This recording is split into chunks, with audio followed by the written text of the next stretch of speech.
On a retrouvé Finlay à l'orée de la forêt sanglante ce soir. Il est mort. Je levai les yeux de mes cartes.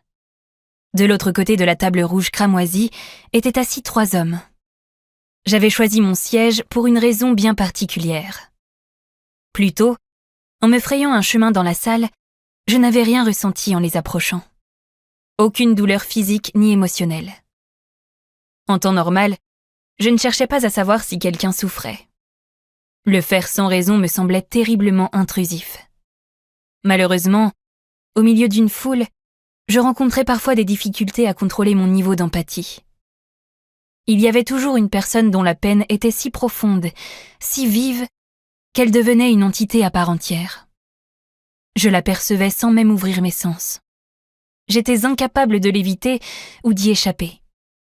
Ces individus projetaient leur agonie sur le monde qui les entourait.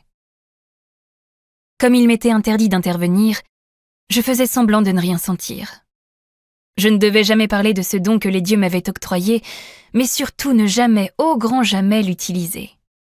Bien sûr, je faisais rarement ce que l'on me disait de faire. Dans tous les cas, en sondant ces hommes, je m'étais rendu compte que leur moral était plutôt bon, ce qui était surprenant lorsqu'on connaissait leur métier. C'étaient des gardes du mur. Une muraille colossale construite en roche calcaire et en fer, provenant des mines des pics de l'Élysée.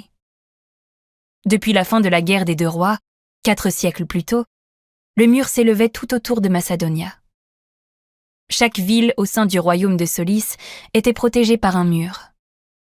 Des versions plus petites entouraient les villages, les camps d'entraînement, les communautés agricoles et hameaux. Ce que les gardes voyaient au quotidien, ce qu'ils devaient faire, était souvent source d'anxiété. Cela allait bien au-delà de simples peaux arrachées et d'eau brisée. Ce soir-là, leur angoisse n'était pas la seule chose qui manquait à l'appel. Ils avaient également laissé au placard leurs armures et leurs uniformes. À la place, ils étaient vêtus de chemises larges sur des pantalons en daim.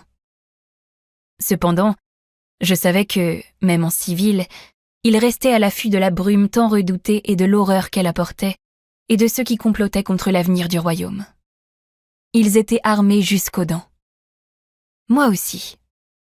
Dissimulée sous les replis de ma cape et la robe au tissu fin que je portais en dessous, une dague à la poignée froide qui ne se réchauffait jamais vraiment au contact de ma peau était accrochée, dans un fourreau, autour de ma cuisse.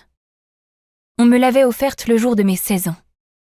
Ce n'était pas ma seule arme ni la plus dangereuse, mais c'était celle que je préférais.